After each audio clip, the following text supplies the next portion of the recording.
Assalamualaikum warahmatullahi wabarakatuh. Kami dari kelompok 7 akan mempresentasikan tentang administrasi peserta didik madrasah atau sekolah dasar inklusi yang mempunyai 3 anggota, yaitu yang pertama Anissa Dwi Rahmah yang berNIM 060407230064, kedua Dewi Citra Lestari yang berNIM 060407230078, 3 yaitu saya sendiri Muhammad Hasan Bisri, NIM 060407230092. Pengertian administrasi peserta didik sekolah atau madrasah inklusi. Administrasi merupakan suatu proses yang dilakukan oleh suatu personil atau kelompok dalam suatu organisasi untuk mencapai tujuan organisasi tersebut. Jadi, administrasi peserta didik adalah proses pengurusan serta layanan dalam hal-hal yang berkaitan dengan murid di sekolah, mulai dari perencanaan penerimaan murid baru, pembinaan selama murid berada di sekolah, sampai dengan murid menamatkan pendidikannya. Upaya ini dilakukan untuk menciptakan suasana yang kondusif untuk terjadinya proses belajar yang efektif. Pembahasan yang kedua yaitu ruang lingkup administrasi peserta didik. Administrasi peserta didik merupakan bagian penting dalam pengelolaan sekolah atau madrasah. Ruang lingkupnya meliputi segala hal yang berkaitan dengan peserta didik, mulai dari penerimaan hingga tamat belajar. Aspek utama dalam ruang lingkup administrasi peserta didik yang pertama ada penerimaan peserta didik, yaitu proses penerimaan. Kedua ada data dan informasi peserta didik meliputi data pribadi, data pendidikan, dan data sekolah. Yang ketiga ada pembinaan dan pengembangan peserta didik meliputi program pembelajaran, bimbingan dan konseling. Kemudian yang terakhir ada penilaian. Tujuan administrasi peserta didik menurut McDonald yaitu yang pertama membantu peserta didik belajar menggunakan waktu luang secara bijaksana. 2. Membantu meningkatkan dan memanfaatkan bakat murid yang dimiliki. 3. Mengembangkan minat bakat dan keterampilan baru. 4. Mengembangkan sikap yang lebih positif terhadap yang kreatif. Peran guru dalam manajemen peserta didik sekolah atau madrasah inklusi. Pertama, guru sebagai pendidik. Guru adalah pendidik yang menjadi tokoh panutan dan identifikasi bagi para peserta didik dan lingkungan. Jadi, guru harus memiliki standar kualitas pribadi. 2.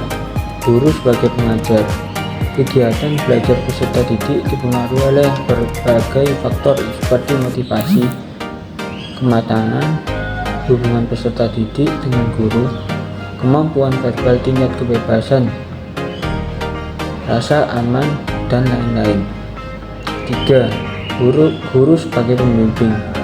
Guru dapat diibaratkan sebagai pembimbing pelajaran yang berdasarkan pengetahuan dan pengalaman bertanggung jawab atas kelancarannya. 4. Guru sebagai inovator dan motivator. Guru mengubah pengalaman masa lalu menjadi kehidupan yang lebih bermakna bagi siswa mereka. Guru sebagai motivator proses belajar mengajar berhasil apabila siswa yang terlibat memiliki motivasi yang tinggi. Guru berperan sebagai pelatih. Guru harus dapat mengembangkan keterampilan peserta didik atau setiap individu, yang dimana menekankan pada kurikulum 2004 yang memiliki basis kompetensi. Guru sebagai konselor. Guru harus dapat memahami dan juga mempelajari psikolog kepribadian yang berkaitan dengan siswa inklusi.